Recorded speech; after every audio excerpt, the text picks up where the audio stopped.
नमस्कार, आप सभी का स्वागत करती हूं भारत 24 पर। मैं हूं आपके साथ पूर्णिमा मिश्रा और वक्त है दहाड़ का। कर्नाटक के मांड्या में गणपति विसर्जन के दौरान दो समुदायों में हुई झड़प के बाद अब 52 लोगों को गिरफ्तार किया गया। तो हिमाचल प्रदेश के शिमला में संजौली इलाके की मस्जिद को लेकर विवाद थम नहीं रहा है। पिछले 10 दिन से मस्जिद को अवैध बताकर विरोध प्रदर्शन किया जा रहा है और उसे गिराने की मांग हो रही है। 2 दिन पहले गुजरात के सूरत में गणेश पंडाल पर पथराव हुआ। पत्थर फेंकने वाले नाबालिग थे। तीनों ही राज्यों में हालात नाजुक बने हुए हैं। कर्नाटक में भी प्रोटेस्ट हो रहा है। हिमाचल में जबरदस्त विरोध प्रदर्शन किया जा रहा है। गुजरात में कुछ लोगों की गिरफ्तारी भी हुई है। गुजरात के गृह राज्य मंत्री हर्ष सांघवी की प्रतिक्रिया सामने आई है और उन्होंने कहा है कि मस्जिद से पत्थरबाजी हुई थी, पत्थर फेंकने वाले नाबालिग थे। ऐसे में हमें सोचना होगा कि हम उन्हें सिखा क्या रहे हैं। पुलिस एक पत्थरबाजों को गिरफ्तार कर रही है, लेकिन हिमाचल और कर्नाटक में क्या हो रहा है, फिर वहां पर हालात क्यों बिगड़ रहे हैं, आज इसी पर करने वाले हैं चर्चा। खास मेहमानों का पैनल हमारे साथ मौजूद रहेगा, लेकिन उससे पहले इस मामले पर वार पलटवार सुनिए। प्रदर्शन रखा गया था। पहले मैं बताना चाहूंगा, सरकार इसमें बहुत गंभीर थी शुरू से ही कि अवैध बिल्डिंग्स बनी हैं, स्ट्रीट हॉकर्स हैं, इनको कैसा करा जाए। विधानसभा में भी पटल पे कई लोगों ने इसकी बात करी है कि बहुत अच्छे सुझाव दिए हैं। इसी के तहत जो है पर कुछ लोग अपना राजनीतिक रोटियां सेकने के लिए, जिसको बोलते हैं कि बहती गंगा में हाथ धोने के लिए, उन्होंने अपना धरना प्रदर्शन रखा था। इसके लिए सरकार ने, प्रशासन ने कोई अनुमति नहीं दी थी धरना प्रदर्शन के लिए। बावजूद लोगों ने कुछ लोगों ने धरना किया। उसमें से कुछ एक उपद्रवी लोग जो थे उन्होंने पथराव किया। शिमला में जो हिंदू संगठन है, आम जनता है, वो सड़कों पर उतरी हुई है। किस प्रकार से एक अवैध मस्जिद को लेकर वहां की जनता अपनी आवाज को बुलंद कर रही है, ये हम सब देख रहे हैं। बड़ा स्पष्ट है कि वो मस्जिद अवैध है। केवल 2 परिवार थे इस एरिया में, अब 1900 परिवार आ गए हैं और इतना बड़ा एक अवैध मस्जिद बन के खड़ा हो गया है। ये खुद अनिरुद्ध सिंह जो उनके मंत्री है, उन्होंने कहा अनिरुद्ध सिंह जी के खिलाफ कांग्रेस ने ही मोर्चा खोल दिया है। 45 बार नोटिस जाने के पश्चात भी मस्जिद ने अभी तक लीगैलिटी की कोई कागज दाखिल कोर्ट में नहीं कराया है। उसके बाद भी कांग्रेस पार्टी का जो अपीजमेंट का रवैया है, वहां हम देख रहे हैं। आइए सबसे पहले दहाड़ में सवालों का जिक्र कर देती हूं जिनके इर्द गिर्द रहेगी आज चर्चा। सबसे पहला सवाल यही है कि देश की शांति कौन भंग कर रहा है। दूसरा सवाल यह रहेगा कि शहर शहर लोगों के बीच कौन नफरत के पत्थर को बांट रहा है। तीसरा बड़ा सवाल यह कि बड़ी साजिश का हिस्सा है शिमला, सूरत और मांड्या की घटना क्या?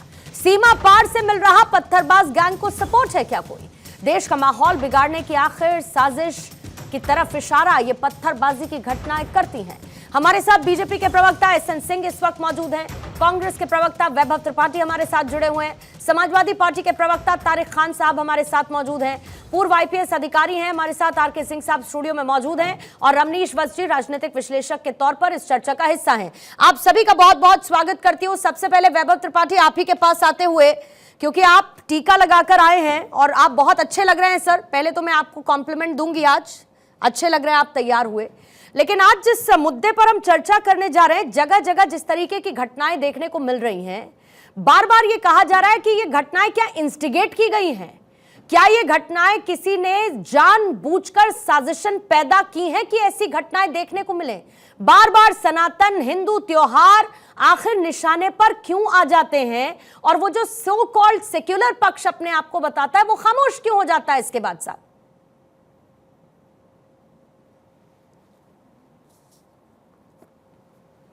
वैभव त्रिपाठी जी।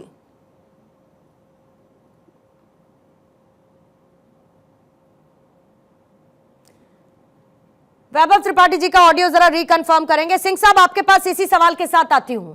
आरोप आप लोग लगाते हैं कि ये सब कुछ इंस्टिगेट की हुई चीजें हैं जिसके बाद इस तरीके की घटनाएं देखने को मिल रही हैं, लेकिन हम जिस वैमनस्य की बात करते हैं, जहां पर हम हर त्योहार को सेलिब्रेट करते हैं, सब उसमें मिलजुल कर हिस्सा लेते हैं, ऐसे में हिंदू त्योहारों को आखिर निशाना क्यों बनाया जाता है? गणेश पंडाल पर पत्थरबाजी की घटनाएं देखने को मिली, फिर संजौली में जो कुछ हो रहा है वो तो हम सब देख ही रहे हैं, किस तरीके से हिंदू संगठनों का विरोध प्रदर्शन है वहां पर। पूर्णिमा जी देखिए, इसके लिए थोड़ा सा आपको पीछे जाना पड़ेगा। जो हमारे संविधान निर्माता बाबा भीमराव अंबेडकर जी एक बात कहे थे, उन्होंने कहा कि जब संविधान की और इस्लाम की बात आएगी तो लोग संविधान को नहीं मानेंगे, कुछ लोग अपने इस्लाम को बड़ा मानेंगे, उसमें कुछ कट्टरता भी आ जाएगी। कट्टरता वाले कहेंगे कि नहीं, सिर्फ और सिर्फ मेरा धर्म रहना चाहिए, मेरे धर्म की संस्कृति रहनी चाहिए और मेरे धर्म का त्योहार मनाया जाना चाहिए। तो वो चाहे आप देखिए किसी भी तरह के जब धार्मिक अनुष्ठान होंगे, चाहे सरस्वती पूजा होगा, दुर्गा पूजा होगा, गणेश उत्सव होगा, रामोत्सव होगा, उत्सव होगा, वो ऐसे दंगे करेंगे। उत्तर प्रदेश में 700 दंगे में से 400 दंगों का कारण तो यही था, दुर्गा पूजा में या रामोत्सव में, गणेश उत्सव में, ऐसे चीजों को उन लोगों ने किया जिसके नाते दंगा हुआ। तीसरी बात मैं कहूंगा पूजा जी, इसमें जो राजनीतिक पार्टियां होती हैं, कांग्रेस और समाजवादी पार्टी, वो संरक्षण देने का कार्य करती है। जहां जहां उनकी सरकार रहेगी वो हिंदुओं को आतंकवादी कहेंगे, हिंदुओं को डेंगू मलेरिया कहेंगे, हिंदुओं को हिंसक कहेंगे हिंदू लड़के तो लड़की छेड़ने जाते हैं। इस तरह से जब काम करेंगे तो एक वैमनस्य पैदा होता है, दूसरे धर्म को लगता है मेरा धर्म ठीक है, बाकी के धर्म खराब है। अगर हम राजस्थान में सरकार रहते कांग्रेस की, गला कट जाती है तो भी कोई दिक्कत नहीं। अगर उत्तर प्रदेश में समाजवादी पार्टी की सरकार रहते दंगे हो जाते हैं तो भी ठीक है। अगर इनके सहयोगियों की सरकार में पश्चिम बंगाल में पूजा पंडाल जला दिए जाते हैं तो भी ठीक है, सरकार शिद्दत से खड़ी हो जाती है ना, मत मजहब देखकर खड़ी हो जाती है, संदेश खाली में खड़ी हुई ना। आज वही कार्य कर्नाटक में किया गया, क्योंकि उनका मनोबल बढ़ा हुआ है, वो देखे हुए हैं कि कैसे कांग्रेस की सरकार में संविधान ही बदल दिया जाता है एक धर्म के लिए। तो मुझे लगता है इन कारणों से, ये सब कारण है कि 60-70 साल कुछ ऐसी सरकारें रही जो ऐसी ताकतों को अपने तुष्टीकरण के लिए, वोट के लिए इस्तेमाल की, उनको मदद की। महाराष्ट्र में भी बहुत बड़े बड़े दंगे इन्हीं कारणों से हुआ, कर्नाटक में भी दंगा हुआ, हिमाचल में हुआ, झारखंड में हुआ, दिल्ली में हुआ, उत्तर प्रदेश में हुआ। और जहां जहां कांग्रेस और कांग्रेस सरीके समाजवादी पार्टी या ममता बनर्जी की सरकार रहेगी, आगे भी होगा। क्योंकि सरकार ये नहीं देखती है कि ये दंगा जो हो रहा है उसमें दूसरे लोग प्रभावित हो रहे हैं, उसको ये दिखाई देता है कि हमारा वोट बैंक तो सध रहा है, दंगे के बाद हम उसके साथ खड़े हो जाएंगे। संदेश खाली में खड़े हुए, हुगली में खड़े हुए, इसी तरह से महाराष्ट्र में खड़े हुए, झारखंड में खड़े हुए, हिमाचल में भी देखिए कल परसों खड़े हो गए और आज कर्नाटक में भी बचाव करने लगे। तो ये सारा कार्य इसलिए किया जाता है कि किसी भी तरीके से हिंदू धर्म जो है ही नहीं है, जिसको ऐसा मानते हैं लोग समाजवादी पार्टी और कांग्रेस के लोग, वो समाप्त हो। और जो बाबा भीमराव अंबेडकर जी कहते थे कि ये संविधान को कम शरिया को ज्यादा मानेंगे, संविधान को कम इस्लाम को ज्यादा मानेंगे। संविधान में तो सबको व्यवस्था दी गई है कि सभी अपने धर्म के हिसाब से पूजा कार्यक्रम कर सकते हैं, लेकिन इनका पूजा कार्यक्रम ठीक है। लेकिन फिर साथ साथ अगर आप हिमाचल का जिक्र करते हैं, अगर आप कर्नाटक का जिक्र करते हैं, तो ये भी तो कहते हैं कि ऐसी घटनाएं गुजरात और उत्तर प्रदेश में भी देखने को मिलती हैं। वहां तो सरकारें आप ही की हैं, फिर आप ही को वहां पर कंट्रोल करनी होगी, ये व्यवस्था, एक्शन आपको लेना होगा। ठीक है, उत्तर प्रदेश में लाउड स्पीकर हटाया गया तो सबसे पहले पूज्य योगी आदित्यनाथ जी जहाँ के महंत हैं, सबसे पहले उसका हटाते हैं और ये मैसेज देने का कार्य करते हैं। ठीक है सर, कि नहीं, साफ गोई से आपको स्पष्टता से बराबरी भाव से कार्य करना होगा। लेकिन 2016 में जुम्मा और होली एक दिन पड़ती है, समाजवादी पार्टी की सरकार कहती है आधे दिन जुम्मा मनाइए और आधे दिन होली मनाया जाएगा, ऐसा कार्य भारतीय जनता पार्टी। ठीक है। तारिक खान से प्रतिक्रिया ले लेती हूँ, फिर वैभव त्रिपाठी जी जैसे ही पैच होंगे मुझे प्लीज कंफर्म कीजिएगा। तारिक खान साहब, जिस तरीके की घटनाएं अभी देखने को मिल रही हैं, सवाल ये उठता है ना कि देश की शांति को आखिर कौन भंग कर देना चाहता है? कौन है इन पत्थरबाजों को छूट दे रहा है? कौन है जो सनातन विरोधी इस गैंग को सपोर्ट कर रहा है? कौन है जो इनके डिफेंस लाइन में खड़ा हो रहा है? कौन है वो तारिक खान? देखिए, बीजेपी के प्रवक्ता जो बोले, आप कुछ लोगों का विरोध करते करते इस्लाम के ही खिलाफ बोलने लगते हैं, गलती ये कर जाते हैं। अच्छा, मोदी साहब जब ब्रूनी या सऊदी जाते हैं तो ऐसे गले लगाते हैं जैसे उनको सबसे ज्यादा मोहब्बत इस्लाम से ही हो। इन देशों के पास जब जाते हैं, खैर मोदी साहब का अपना मसला है।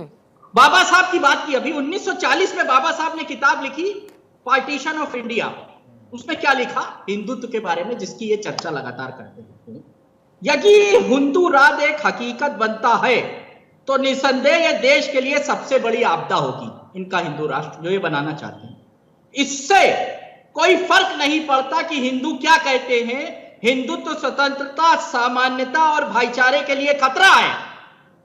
इस लिहाज से ये लोकतंत्र के विरुद्ध है, जो अभी इस्लाम के बारे में प्रवचन दे रहे थे बाबा साहब का। हिंदू राज को किसी भी कीमत पर रोका जाना चाहिए। These are the words of Baba Saheb in the book 1940 he has written। आप इस्लाम की बात करें, यहां पर इस्लाम का इन चीजों से कोई लेन देन नहीं। वहां मंदिर अगर मस्जिद अगर अवैध है गिरा दीजिए। यूपी में अकबर नगर में बाबा जी ने मस्जिदें भी तोड़ी, वहां पर मंदिरें भी थी। मैम आपने कोई प्रोटेस्ट देखा? यहां गलती उन लोगों की है जो मस्जिद तोड़ने के लिए सड़क पे आ रहे हैं। मैम प्रशासन को अपना काम करने दीजिए। आप मस्जिद तोड़ने के लिए आ रहे हैं, दूसरा बाबरी मस्जिद क्रिएट करना चाहते हैं आप। प्रशासन अगर वाकई में लग रहा है तो प्रशासन मस्जिद गिरा दे। अगर वहां पर वो अवैध किस्म से बनी हुई है, कौन आकर इस चीज को डिफेंड कर रहा है? किसी ने नहीं डिफेंड किया, लेकिन करने दीजिए। दूसरी बात, आप ही लोगों ने कई बार कहा कि वक्फ की जमीन को कोई छू नहीं सकता, ये वक्फ की जमीन थी। तब भी वहां पर मुकदमा भी चल रहा है, तोड़ी भी जा रही है। तमाम चर्चा हुई कि जो वक्फ की हो गई। अभी वक्फ बिल में हम यही चर्चा कर रहे थे कि जो वक्फ की हो गई उसको कोई छू ही नहीं पाएगा, जिसके हाथ रख दे वो उनके बाप का।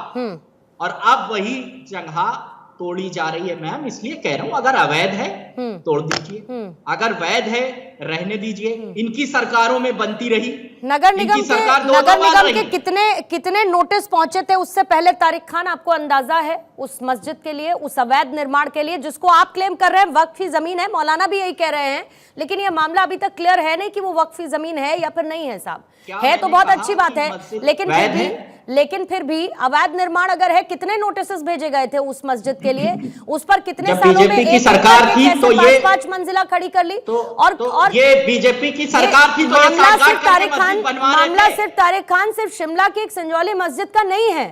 वहां पर आरोप ये लग रहे हैं कि पूरी की पूरी डेमोग्राफी को बदलने की कोशिश हो रही है। जगह जगह पर मस्जिदों का निर्माण हो रहा है। जो मुस्लिम है वहां पर आकर बस रहे, रोहिंग्या वहां पर आकर बस रहे हैं। डेमोग्राफी को बदलने की कोशिश हो रही है, आरोप ये लग रहा है। कर्नाटक की घटना आप उठा लीजिए। मेरा छोटा सा सवाल है, बोलिए। क्या रिपब्लिक ऑफ भारत है या रिपब्लिक ऑफ हिमाचल है या अलग स्टेट है, अलग कंट्री है? रिपब्लिक ऑफ इंडिया है। Anybody can live in any state. मैं रोहिंग्या की बात नहीं कर रहा हूं। ठीक है मैम, ये बात मैं उन्हीं की बात कर रही हूं। तारिक खान, आरोप वही है। अगर मुसलमान आरोप वही है। आज भी 95% वहां पर हिंदू रहते हैं। 95% आसाम में क्या हो रहा है? आसाम में क्या डेमोग्राफी को बदलने की कोशिश नहीं हो रही है? फिर हेमंत बिस्वा सरकार उसको लेकर भी बोलती है। अरे सर, माइनॉरिटी मेजॉरिटी हो गए आसाम में, माइनॉरिटी मेजॉरिटी हो गए। हर साल 30% मुस्लिमों की संख्या बढ़ रही है। बाहर से आकर वहां पर सब बस जा रहे हैं रोहिंग्या। यही हाल शिमला में भी हो रहा है। यही तो आरोप लग रहे हैं। जब आप एक डेमोग्राफी को बदलने की कोशिश करेंगे तो उसको लेकर सवाल तो उठेंगे ना। और फिर मैं कह रही हूं कि मामला सिर्फ शिमला तक नहीं है, मामला कर्नाटक में बार बार हो रहे, फिर चाहे वो रामनवमी का जुलूस हो, उसके अलावा कोई भी उत्सव हो सनातन से जुड़ा हुआ, उस पर पत्थरबाजी होती है, वहां पर हमला होने लगता है। अभी यहाँ क्या कह रहे हैं गुजरात में वैभव त्रिपाठी, क्या कह रहे हैं वहां पर हर्ष सांघवी? कह रहे हैं कि मस्जिदों से पत्थर फेंके गए, अब वो नाबालिग है, बताइए हम क्या करें? असली दिक्कत तो यह है कि इनको सिखाया क्या जा रहा है। कौन ऐसे लोगों का अंगरक्षक बनकर वैभव त्रिपाठी खड़ा हुआ है इनको सपोर्ट करने के लिए, उनको सुरक्षित करने के लिए, जो सनातन पर हमला करते हैं, जो हिंदू त्योहारों पर पत्थरबाजी करते हैं? कौन है इनके पास ये? पूर्णिमा जी, कौन है जो बचा रहा है आर्यन मिश्रा के उस हत्यारे को, जिसने गोकशी के आरोप में उस 17 साल के बालक को गोलियों से भून दिया? और उसको पछतावा जानती हैं क्या है? उसको पछतावा ये है कि मुस्लिम नहीं मारा गया। उसने ये नहीं कहा कि हमने गलत आदमी को गलत तरीके से मर्डर किया है। इस बात का पछतावा नहीं कि हमने मर्डर किया है। इस बात का पछतावा है कि उसमें मुस्लिम को मारा होता तो खुशी होती। मामला ये है कि अगर 10 साल से पीछे आसाम में हेमंता बिस्वा शर्मा, जो इनके हिंदुत्व के पोस्टर बॉय बने हैं, मुख्यमंत्री हैं, वो भ्रष्टाचार पे भ्रष्टाचार किए जा रहे हैं, उसको छिपाने के लिए हिंदुत्व का हुड़दंग मचाए जा रहे हैं। अरे सनातन की आप बात करते हैं और सनातन में शिखर पुरुष शंकराचार्य का अपमान करते हैं। और आप पूर्णिमा जी कम से कम हिंदुत्व और सनातन की बात वैसे न बताइए। मैं जानता हूँ सनातन क्या है, मैं सनातनी हूँ, लेकिन जहाँ प्रशासन को काम करना है सनातन की खूबसूरती यही है वैभव साहब, सनातन की खूबसूरती यही है कि जो उसको जैसा देखना और समझना चाहता है उसको अपने आप में समा लेता है। और इसीलिए सनातन की बहस मुझसे तो मत कीजिएगा, क्योंकि जो आपकी सरकार है सनातन को जब कोड़ और कोरोना वायरस बता चुकी है ना, जब सनातन को कुष्ठ रोग बता चुकी है ना, और सनातन को लेके न जाने कैसे कैसे शब्दों का इस्तेमाल कर चुकी हैं, कम से कम आप तो ये मत कहिए कि आपकी सरकारें समझती है सनातन का मतलब क्या होता है। जो राम मंदिर की प्राण प्रतिष्ठा में आया हुआ न्योता ठुकरा देते हैं, वो ये ना बताए कि सनातन क्या होता है और वो सनातन का कितना सम्मान करते हैं। कर्नाटक सरकार का एक एक फैसला बार बार सवालों के घेरे में है। मंदिरों पर आप लोग टैक्स लगाते हैं अपना राजस्व बढ़ाने के लिए, वहां पर रामनवमी का उत्सव होता है तो पत्थरबाजी होती है। इसके अलावा न जाने ऐसे कितने फैसले हैं इन बयानों से इतर, जिसको लेकर कर्नाटक की सरकार सवालों के घेरे में है। और उसके बाद ये एक और घटना पत्थरबाजी की देखने को मिली है। वैभव जी, तो मैं जवाब दूंगा, भाषण पूरा कर लीजिए आप। आपका भाषण ना मैं सुनूंगी ना मेरा भाषण आप सुनेंगे। मैं सवाल पूछूंगी, आप सवालों का जवाब देंगे। सीधी सी बात है, सीधी सी बात है। आपका ज्ञान मत दीजिए। No no no no no no no, I am asking you a question and you better answer it. Thank you. बोलिए त्रिपाठी जी। चिल्लाइए नहीं, दर्शक देख रहे हैं। अरे बोलिए त्रिपाठी जी, दर्शक देख रहे हैं, दर्शक देख रहे हैं कि सरकारें क्या कर रही हैं। दर्शक देख रहे हैं, सनातन से जुड़े लोग भी देख रहे हैं कि सरकारें क्या कर रही हैं। बोलिए। अच्छा पूरा कर लीजिए, भाषण पूरा कर लिया मैंने, आप जवाब दीजिए। सवाल सुन लिया हो और समझ आ गया हो तो अब चुप होकर सुनिए, तमीज से बात करिए, अपनी उंगली नीचे रखिए और मुझे ये मत बताइए कि चुप होकर सुनिए, ढंग से बात करिए। सवाल पूछा है, सवाल का जवाब दीजिए। सवाल पूछा है, सवाल का जवाब दीजिए। That's it. मेरा समय मत जाया करिए, सनातन पे समय मत जाया करिए त्रिपाठी जी, जानता हूँ आप टाइम बर्बाद करने के समय मत जाया करिए। सवाल का जवाब दीजिए, ज्यादा चिल्लाइए नहीं, चुपचाप जवाब। सवाल का जवाब दीजिए आपने सवाल और उंगली नीचे रखिए। सवाल का जवाब दीजिए। ऐसा है कि पहले भाषण बंद करेंगे, मैंने कहा सवाल पूछ चुकी हूँ, जवाब दीजिए। अपना भाषण आप बंद करिए। चुप हो जाइए, चुप हो जाइए। पहले आपको जवाब देना है त्रिपाठी जी या इसी तरीके से बात करनी है? सीधा सवाल सीधा जवाब। आपको इसी तरीके से बात करनी है? ठीक है, आप ठंडे हो जाइए। रवनीश जी तब तक आपके पास आते हुए। रवनीश साहब, इनको थोड़ा सा कूल डाउन हो जाने दीजिए। उनकी उंगलियां थक जाए, नीचे हो जाए थोड़ा सा। इनके मुंह पर जो उंगलियां जा रही हो थोड़ा थक जाए, नीचे आ जाए, उसके बाद इनसे मैं बात करती हूँ। रवनीश ये बताइए कि देश का माहौल बिगाड़ने के लिए क्या ये पत्थरबाजी की घटनाएं हो रही हैं? ये कहां से इंस्टिगेट हो रही हैं जिस तरीके के आरोप लग रहे हैं और उसके बाद इस तरीके की घटनाएं सामने आ रही हैं?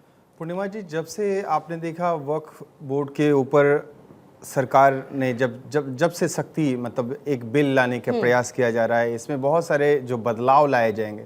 और वो बदलाव चूँकि देखिए सबसे बड़ी बात है कि बदलाव यदि होगा उसमें भी तो सबसे जो बदलाव का जो असर पड़ेगा वो मुसलमानों के ऊपर ही पड़ेगा। क्योंकि देखिए ये वक्फ जो बोर्ड है, वक्फ बोर्ड है किसकी भाई? वो कहते हैं कि अल्लाह की संपत्ति। तो अल्लाह की संपत्ति उन मजलूमों के लिए, जरूरतमंद के लिए, यतीम के लिए, जो ये कहते हैं ना कि भाई हम तो बेरोजगार हैं, हम अशिक्षित हैं, तो उनको तो मिलना चाहिए ना उनका हक। लेकिन वक्फ बोर्ड यदि उनको ही हक नहीं दिला पा रहा है तो मुझे लगता है ऐसे वक्फ बोर्ड को देश में बिल्कुल भी जरूरत नहीं है। क्योंकि सबसे ज्यादा मुझे लगता है रेलवे और सेना के बाद सबसे ज्यादा जमीन वक्फ बोर्ड के पास है। और वो जमीन यदि उन यतीमों को उसका हक नहीं दिलवा पा रही है, जरूरतमंद को जरूरत जो पूरा नहीं करवा रहा है, तो वैसे वक्फ बोर्ड का मुझे लगता है देश में रहने की कोई भी जरूरत नहीं। फिर आते हैं मुद्दे के ऊपर। आज सनातन के ऊपर फिर से देखिए अखिलेश यादव कहते हैं कि जो मंदिर में बैठे मठाधीश हैं, जो संत हैं और माफिया दोनों बराबर हैं। क्या आपकी हिम्मत है अखिलेश यादव जी किसी और धर्म के खिलाफ बोल करके, उनके संत के खिलाफ, मौलाना के खिलाफ आप बोलिए, मौलवी के खिलाफ बोलिए, बोल के दिखाइए जरा। उसके बाद जब विदेश में जाते हैं राहुल गांधी तो आप कहते हैं देवता का मतलब भगवान नहीं होता है। अरे भैया कौन से ग्रंथ में आपने पढ़ लिया? और सबसे पहली बात है कि सनातन को जानने के लिए सनातन होना पड़ता है। राहुल गांधी जी आप तो पारसी ठहरे, आपको सनातन का ज्ञान कहां से हो जाएगा? और यहां पे बहुत सारी पत्थरबाजी को आज देखिए देश में जब रामनवमी की शोभा यात्रा हो, दुर्गा पूजा के पंडाल में आप देखिए गणेश विसर्जन हो, पत्थरबाजी देश में शुरू हो जाती है। और आज जो चल रहा है पत्थरबाजी, आप देश के अलग अलग कोने में जो आप देख रहे हैं, सुगबुगाहट जो आप देख रहे हैं, वो सिर्फ और सिर्फ वक्फ बोर्ड पे एक स्कैनर भी आ गया है कि 50 लाख से ज्यादा हमें की संख्या में हमें साबित करना, हमें देखना है, दिखाना है देश को कि हम वक्फ बोर्ड के खिलाफ हैं, इसको निरस्त करना चाहिए, इसके ऊपर कोई बिल नहीं आना चाहिए। ये सारी चीजें चल रही है। आज देखिए बांग्लादेश में, आज देखिए देश में सबसे ज्यादा देश, हमारा देश जो है भारत, वहां पे बहुसंख्यक है ना, बहुसंख्यक के रूप में कौन है? हिंदू। और यहां पे हिंदू ही पीड़ित है।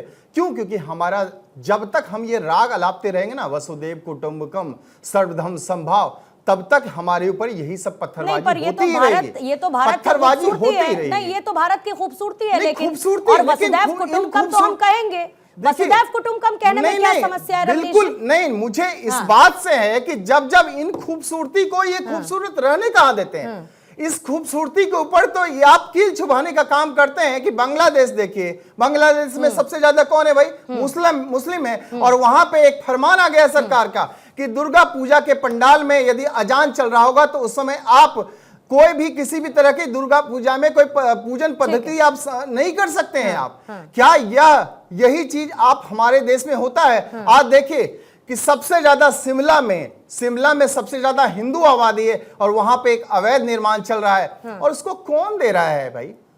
कौन दे रहा है? राहुल गांधी जैसे लोग, अखिलेश यादव जैसे लोग, ममता दीदी जैसे लोग, अरविंद केजरीवाल जैसे लोग, वहां की सरकार पर तो सिर्फ तुष्टिकरण करना है। सरकार पर तो ये आरोप लग रहे हैं रमेश जी, सुनिए, आज वहां की सरकार पर ये आरोप लग रहे हैं जो ओवैसी साहब खुद लगा रहे हैं कि जो कांग्रेस की सरकार है वो बीजेपी की भाषा बोल रही है। तो आप इसमें कांग्रेस को, तो कांग्रेस जो कह रही है वो तो ये कह रही कि अगर अवैध निर्माण है तो हम उसको हटाएंगे, ये तो वो कह रही है ना। हटाइए ना, फिर तो हटाइए ना।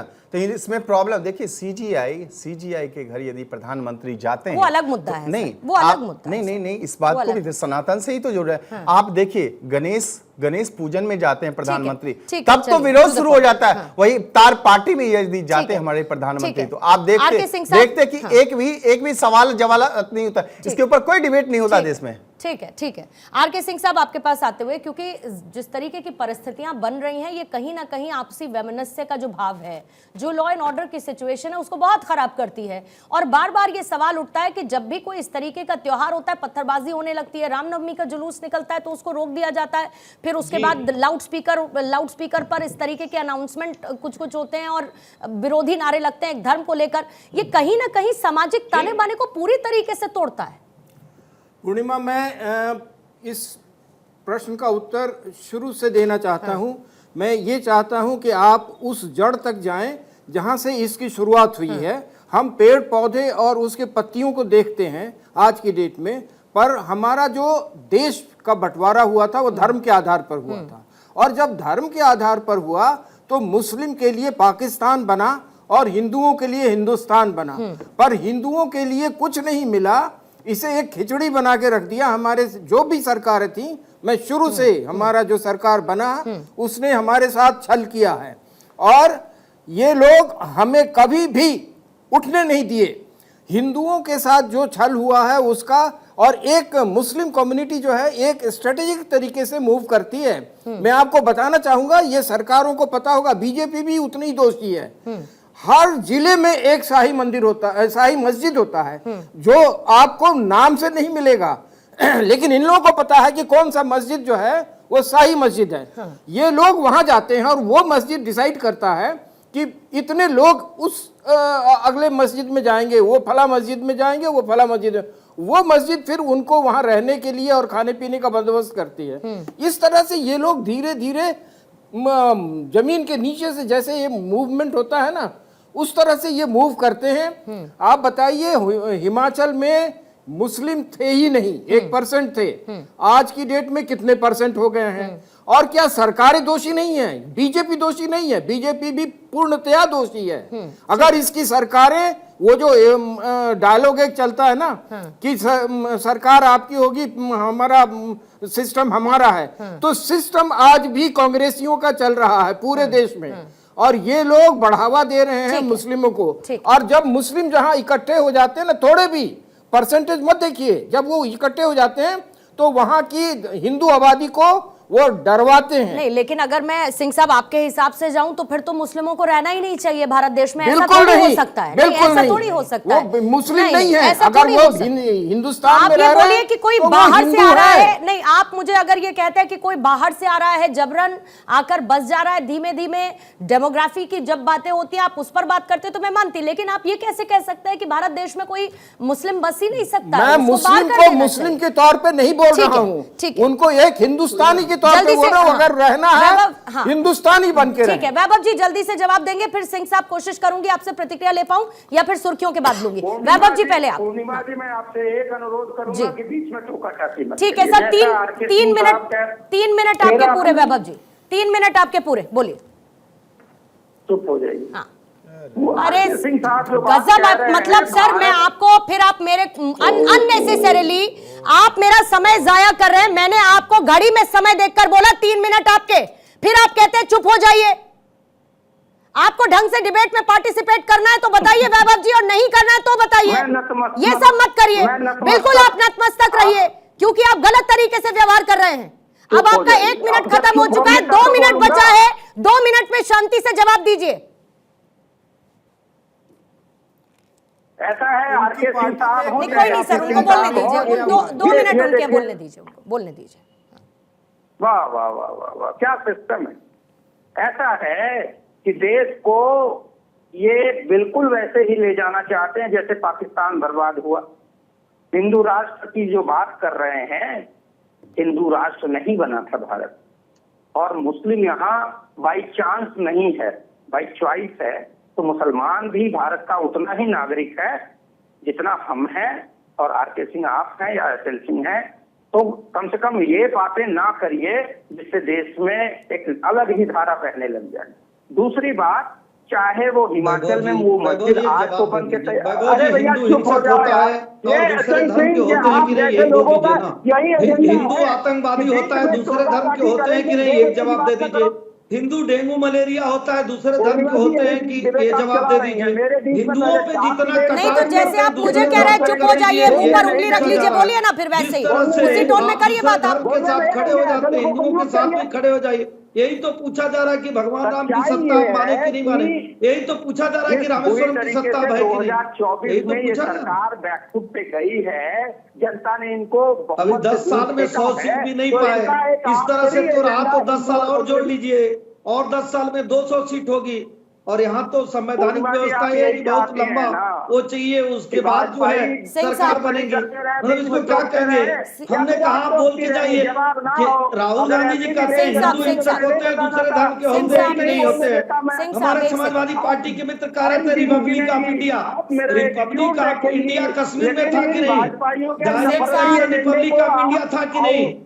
एसएन सिंह साहब कम से कम आप मेरी बात सुनेंगे, इस बात की मैं उम्मीद रखती हूँ, इस बात की उम्मीद रखती हूँ कि आप मेरी बात देश का सुनेंगे। बंटवारा कौन कराया? ठीक है सिंह साहब देश प्लीज, का बंटवारा कौन कराया? सिंह साहब प्लीज मुझे हेडलाइंस छोटी देनी है, मेरे पास हेडलाइंस का वक्त है। पाकिस्तान का त्रिपाठी जी आपको मैं दोबारा से समय दूंगी, त्रिपाठी जी आपको मैं दोबारा से समय दूंगी। सिंह साहब प्लीज बीच में इंटरफेयर मत करिए साहब। हो सकता है दूसरे का नहीं। अब त्रिपाठी जी आपके पास आती हूँ, और सिंह साहब आपसे रिक्वेस्ट करूंगी प्लीज उनकी बात पूरी होने दीजिएगा, उसके बाद अपना काउंटर रखेंगे, फिर उसके बाद तारिक साहब, रमनीश जी और आरके सिंह आपके पास आऊंगी। वैभव जी आपसे शुरू करती हूँ। जहां देखिए 2024 में जनता ने इनको बैकफुट पे ढकेला है और इनको पता चल गया है कि 10 साल में ना रोजगार ना महंगाई, इन सभी मुद्दों पे ये जब पूरी तरीके से विफल हुई है सरकार, तो अब इसके पास बचा क्या हिंदू मुस्लिम के सिवा?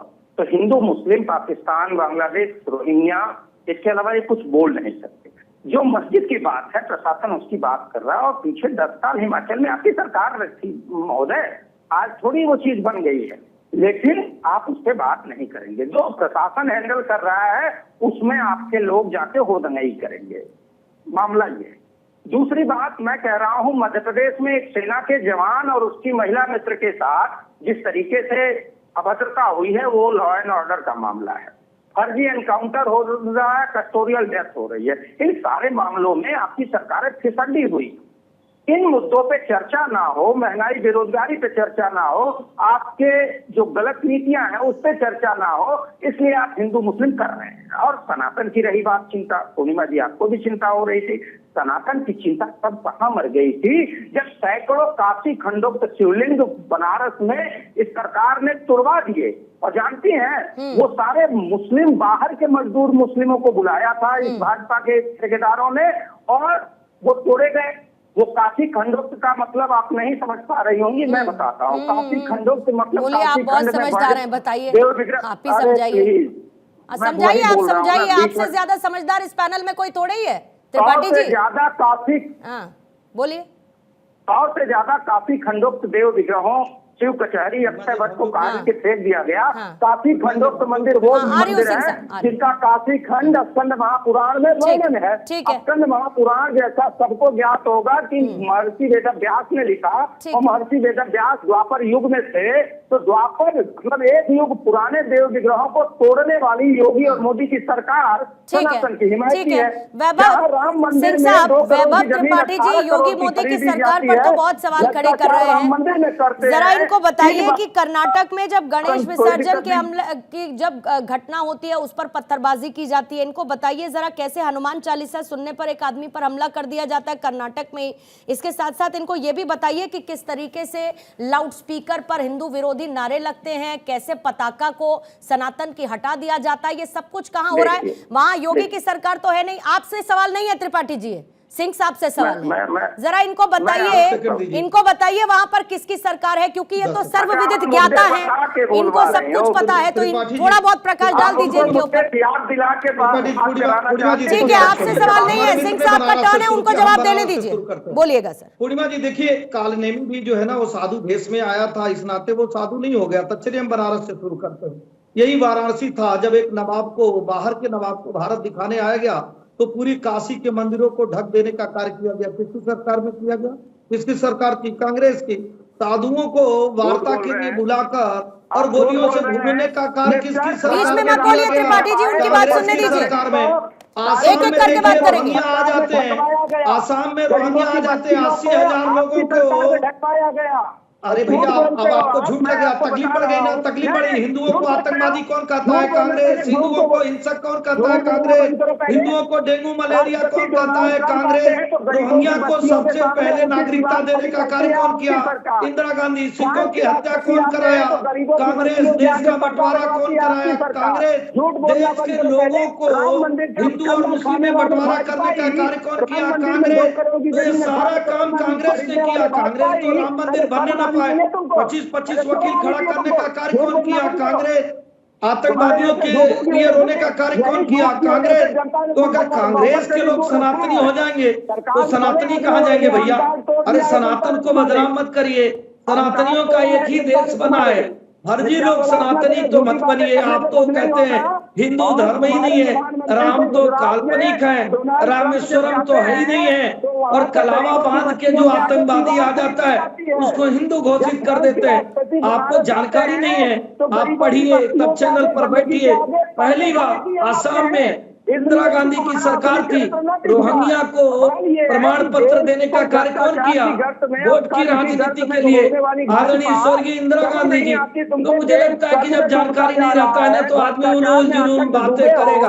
फर्जी टीका लगाने से, फर्जी टीका लगाने से, फर्जी हिंदुओं को आतंकवादी करने से काम चलेगा। राहुल गांधी को जब हिंदू प्रतीकों में डर लगता है, राहुल गांधी को जब हिंदू प्रतीकों में डर लगता है, जब वो हिंदुओं को हिंसक बताते हैं, वैभव त्रिपाठी, अब इसके बाद आप मुझे इस बात की कंप्लेन नहीं करेंगे कि जब आप कुछ कह रहे हैं उस दौरान बीच में दूसरी पार्टी के प्रवक्ता बोल रहे हैं, क्योंकि आप लगातार एसएन सिंह साहब के समय के दौरान बोलते रहे हैं। इसीलिए दोबारा से इस बात की कंप्लेन आप मुझे मत करिएगा।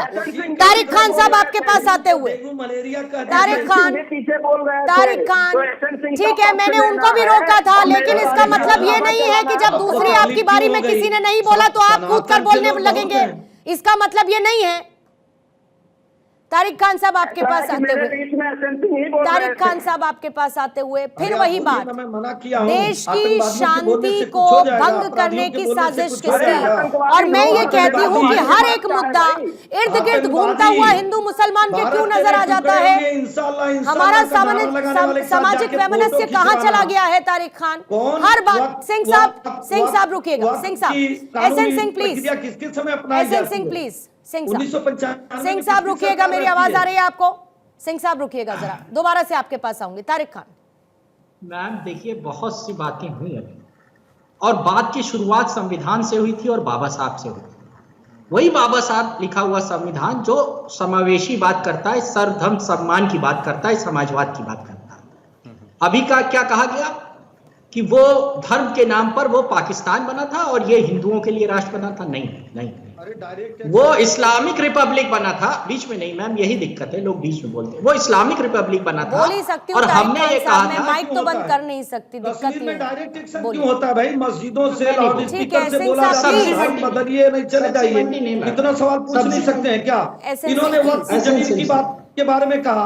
वक्त की जमीन जो है, जो गांव 1500 साल पुराना है, वो तारिक भाई का कैसे हो जाता है? यही तो पूछा जाता है। ठीक है, जवाब कैसे हो देने गया दीजिए भैया? उनको। सिंह साहब, उनको हिमाचल में जवाब जहां देने कोई दीजिए, था ही नहीं, वहां की जवाब सारी देने दीजिए मस्जिदें सर। अंतिम के ऐसे 4 बन मिनट है जाती मेरे पास, 2 और मेहमान है, प्लीज। तारिक जी अब मैं बोलूं क्या? मतलब बोलिए, मेरा टाइम बोलिए। शुरू होगा? ठीक है, आपने मुंह तो चलो। बंद कर लिया था, अपना कवर कर लिया था, पर आप मुंह हटा के आपने बोलिए, बोलिए। आपने बंद करवाया था। बोलिए, खैर, एसएन सिंह साहब, पहले से बोलना हो तो बोल लीजिए, अब मैं बोल रहा हूं। बोलिए देखिए तारिक मैम, जी। हमने चुनाव में कहा कि ये लोग संविधान बदलना चाहते हैं। अभी एक साहब ने यही बोला ही, संविधान बदला कौन? यही संविधान। संविधान बदला कौन?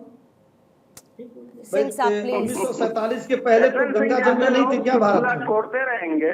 गंगा जमुना नहीं थी क्या? तकलीफ बड़ी देखिए, है। मुझे मजबूरन इधर स्टूडियो गेस्ट की तरफ शिफ्ट होना पड़ेगा। मैं बहुत देर से आप लोगों से रिक्वेस्ट कर रही हूँ। एसएन सिंह साहब, कम से कम मुझे आपसे उम्मीद नहीं है ऐसी सर। मैं बार बार रिक्वेस्ट कर रही हूँ कि बीच में मत बोलिए, समय नहीं है उतना सर, समय नहीं है उतना, प्लीज समझिए, मेरे पास समय की बाध्यता है। अपनी बात करो। आप भी वैभव जी आ जाइए इसी में। मैं एक को चुप कराती हूँ, दूसरा बोलता है, दूसरे को चुप कराती हूँ, तीसरा बोलता है। आप सब कूद पड़िए ना फिर। रमनीश जी, एक सवाल का जवाब पूछ लीजिए तारिक भाई से, मैं चुप हो जाऊंगा। तारिक ठीक है, भाई से पूछिए। पूछिए, एक सेकंड। मुजफ्फरनगर के दंगे में इनकी सरकार रहती है, क्यों कहा जाता है कि एक धर्म को गिरफ्तार कर लीजिए, दूसरे ठीक है। धर्म को छोड़ तारिक साहब, क्यों जो जल्दी से दंगा 20 सेकंड में कराया जवाब जाता है, दीजिएगा सर। उसको बुलाकर हेलीकॉप्टर से चाय पिलाया जाता है। ठीक है, बोलिए क्यों तारिक मुख्तार साहब। अंसारी जब 1995 में घटना को अंजाम देता है, एक धारा 144 लगी रहती है, तभी 5 दिन तक 500 असलाओं के साथ ठीक है, निर्दोषों को वो अपना जान मुंह देता है। ढक चुके हैं, वो जवाब नहीं दे रहे हैं एसएन सिंह साहब, वो अपना मुंह ढक चुके हैं। दीजिए रमनीश वसी, जल्दी से क्लोजिंग कमेंट आपसे, पूर्णिमा फिर जी, सिंह साहब जवाब आपसे। नहीं है इनके पास। देखिए, एक बात सच है कि जिस तरह का माहौल पैदा हो जाता है जब जब हिंदू त्यौहार आता है, पूर्णिमा जी, ये बहुत ही दुखद है। और मुझे लगता है आप अपने दुश्मन से बिल्कुल लड़ सकते हैं और पटकनी दे सकते हैं। बार बार देश हमारे क्या कहते हैं, भारत ने अपने दुश्मन देश को पराजित किया है। और आतंकवाद से भी लड़ सकते हैं, बिल्कुल आसानी से लड़ सकते हैं। हमने धूल चटाई है पाकिस्तान के आतंकवादियों को, कोरोना से हमको भी हमने परास्त किया। लेकिन जो भारत में बैठे हैं आस्तीन के सांप, जयचंद जैसे लोग, जो कि पत्थरबाजी को देते हैं, गुपकार गैंग जो देता था, जिस तरह का प्रश्रय देता था कश्मीर में, और देश में जब जो माहौल अराजकता फैलाने की जो कोशिश करता है। और दूसरी बात है कि अभी तारिक खान ने बहुत सारी बातें अब तो सामने है नहीं, लेकिन भारत में ये बात सच है कि अम्बेडकर ने, बाबा साहब अम्बेडकर जो हैं, उन्होंने क्या क्या कहा था मुसलमानों के लिए। भारत से पाकिस्तान को भेजना और हिंदुओं को वहां से बुलाना ही एक बड़ा हल है। मुसलमान कभी भी देश के प्रति निष्ठावान नहीं हो सकते। और उसके बाद मोहम्मद अली जो यदि मुसलमान देश परस्त होते, देश के प्रति प्रेम होता, तो मौलाना मोहम्मद अली जो है यरूशलेम में अपने आप को दफनाना वो कभी भी नहीं चाहते। वो अपने देश को छोड़ करके यरूशलेम गए थे और वहां पे उन्होंने इच्छा जाहिर की थी अपनी। जल्दी से सिंह साहब 30 सेकंड में। अब मैं पूर्णिमा मैं बताना चाहता हूं कि ये आप बोलिए, बोलते रहिए। डिस्कशन करना बेमानी है, क्योंकि मुस्लिम अपने स्ट्रेटेजिक तरीके से आगे बढ़ रहे हैं। वो जहां भी थोड़ी भी संख्या उनकी बढ़ जाती है तो वहां वो बदतमीजी करते हैं, पत्थर फेंकते हैं, उनको ये सपोर्ट मिलता रहा है कांग्रेस की सरकारों से, ये मन बढ़ू हो रखे हैं और वो यही करते रहेंगे, क्योंकि उनके खिलाफ कोई कार्रवाई होती नहीं है, मुकम्मल कार्रवाई। और बीजेपी की सरकारें भी इसके लिए दोषी हैं, वो पता नहीं क्यों खोज करने में लगी हुई हैं। वो अपना काम करें सही तरीके से, अपने जो एडमिनिस्ट्रेशन है उसको दुरुस्त करें तो बहुत सारी चीजें दुरुस्त हो